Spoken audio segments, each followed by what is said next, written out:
How many times have you heard what's for dinner this week alone, let alone the past month, year, decade?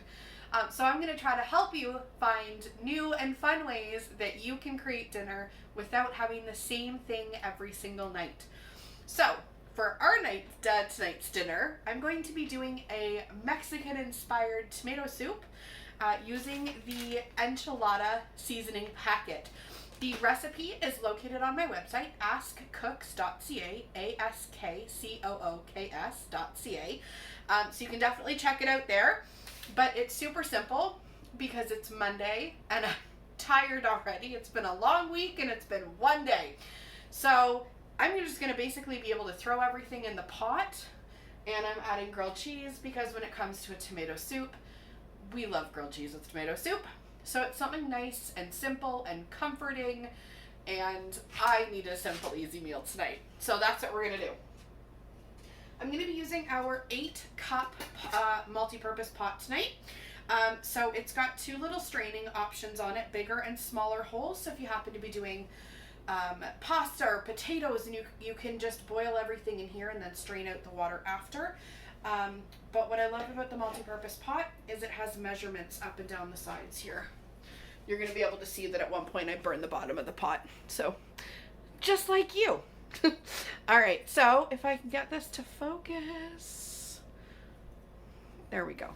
So you can see the lines. Hang on, I can't even point at the same time. So you can see the lines down here. It's you've got liters and cups. So this is the 8-cup pot. We also have a 12 that I'll show you in just a second, in case you need something a little bigger.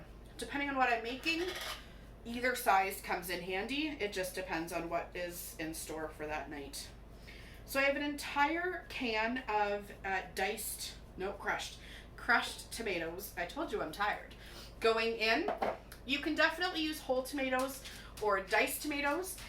Although at the end, once it's kind of cooked down, you're going to want to use an immersion blender. Or do I have it handy, or is it still in my dishwasher? Dishwasher, okay. Or our meat separator, or ground meat separator, just to kind of mash up a little bit. But for tonight, I'm just going with diced tomatoes, crushed tomatoes. I'm going with crushed tomatoes. Goodness, because then they're already done for me. Give me just a moment. So I've got the whole can in. I just need to get 1 cup of hot water. Hi, Finnegan. You can probably hear my dog walking back and forth. I apologize. He gets all excited. He knows when it's our dinner time, it's his dinner time too. All right. So I have my 1 cup of hot water that I'm adding in with the crushed tomatoes. And then I'm going to add the entire enchilada seasoning packet. Now you could definitely change this up a little bit. If you are lucky enough to still have some Aztec tortilla soup packets, that does a different style soup, but you could easily use that same seasoning packet in here to give it those similar flavors. You could also use your taco seasoning packet as well, to add just a little something extra into your tomato soup. So tonight though, we're doing the enchilada one. And that whole thing is in. All right, this, and there we go. So all we're gonna do with this now is just bring it to a boil. So I'll check in on it periodically, but I'm just gonna get it stirred up a little bit to start here. All right. I just have a bit of a, there we go. I had a bit of a clump of the seasoning, so I just wanted to get through that. Okay, so that's done. So while that's kind of coming up to a boil for a little bit, I want to show you the 12-cup multi-purpose pot. So I find that this is a little easier for me when I'm doing potatoes and eggs because they are a little bigger, and we do have a family of 4 that likes to eat. So doing potatoes or eggs in the 8-cup multi-purpose pot, not exactly big enough for me. The 12 is perfect. Pasta, however, usually good to go in that one. So judge the size with whatever's best for your family. All right. That'll just come along. One of the ingredients that the soup technically calls for is beans. So navy beans, kidney beans, black beans if you wanted, but any type of bean. It does call for beans, and that's going to be the protein that you add to it. However, I know my family, and with the Aztec soup, they will not eat the beans. So I'm doing this beanless tonight, just as a simple tomato soup, but you can definitely add or subtract whatever works best for you guys at home. With us, a simple tomato soup with grilled cheese is exactly what we need tonight. So for when this is finished, I'm just going to be topping it with some red onion and some tomatoes. I'm just going to cut those a little smaller to pop on top. If you have cilantro, which I really thought I had, and unfortunately I do not, but if you have some cilantro, cilantro will go fantastic on top as well. I had a little bit of a bunch left, didn't survive the weekend. So I'm a little sad about that, but I'm also the only one in my house that eats cilantro, so it happens every so often. All right, how are we doing over here? But if in fact you are going to add your beans, you would add them after this is brought to a boil. So just set your 2 cans aside, or whatever you're choosing to use.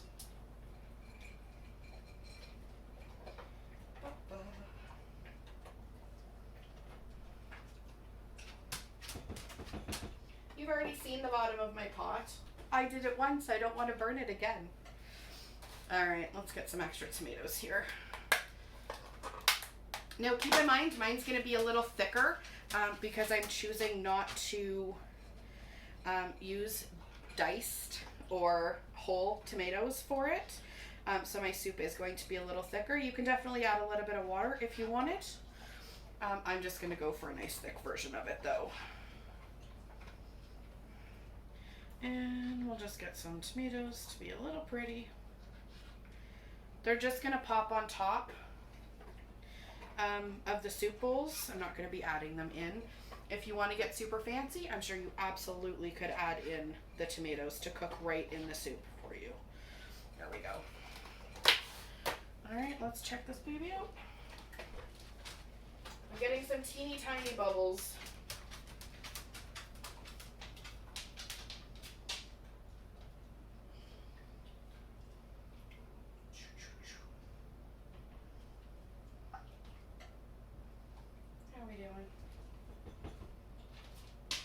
Give it another couple seconds. And I'm gonna need a spatula. Ooh, as I like drop everything. Did you hear that? Question for you. I absolutely use margarine or butter when I do my grilled cheese. But I'm starting to hear, there we go.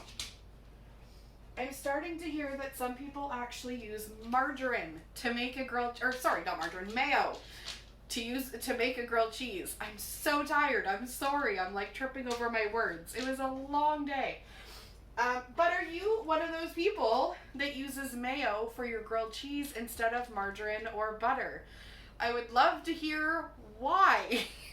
It's just not something that I grew up with, so I'm not used to that concept. But I find it very intriguing. I just haven't given it a go yet. I'm going to give that a couple more seconds. Alright, I'm going to butter the last of my bread here. See how easy this meal is? I need to like kill time to be able to make the food.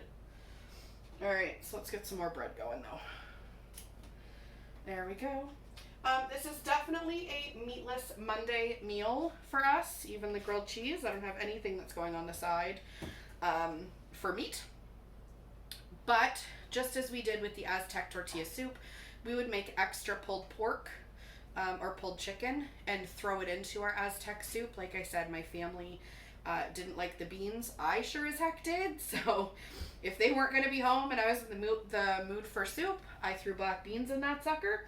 But if it was going to be the family meal or the family side dish, we would throw in I don't want to say leftover pulled pork or pulled chicken because it wasn't leftover. It was purposely we would make double.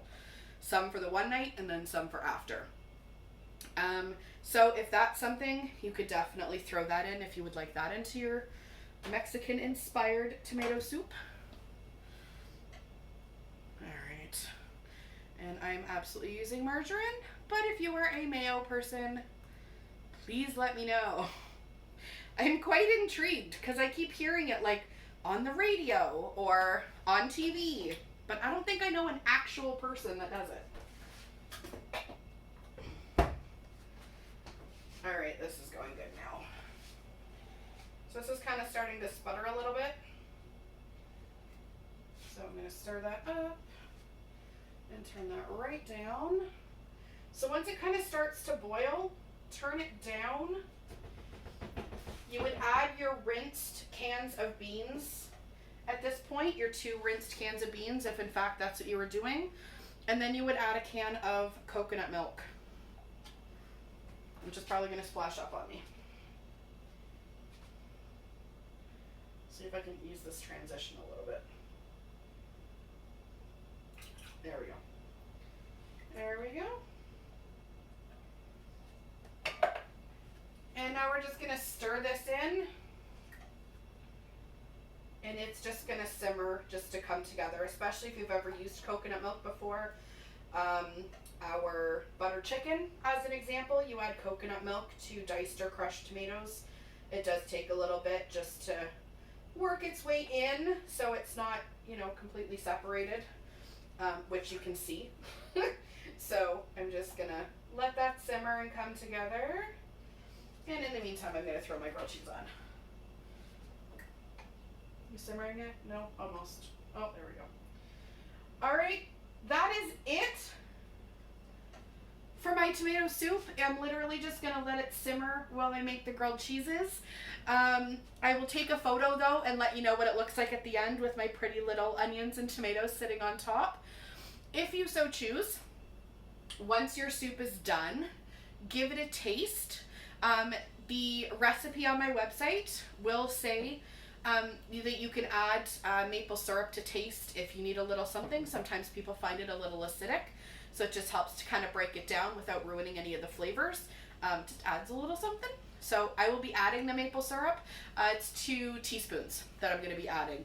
But other than that, I'm pretty much done dinner as soon as my grilled cheese are good to go. So I will let you go. Have a great night. And that is what's for dinner.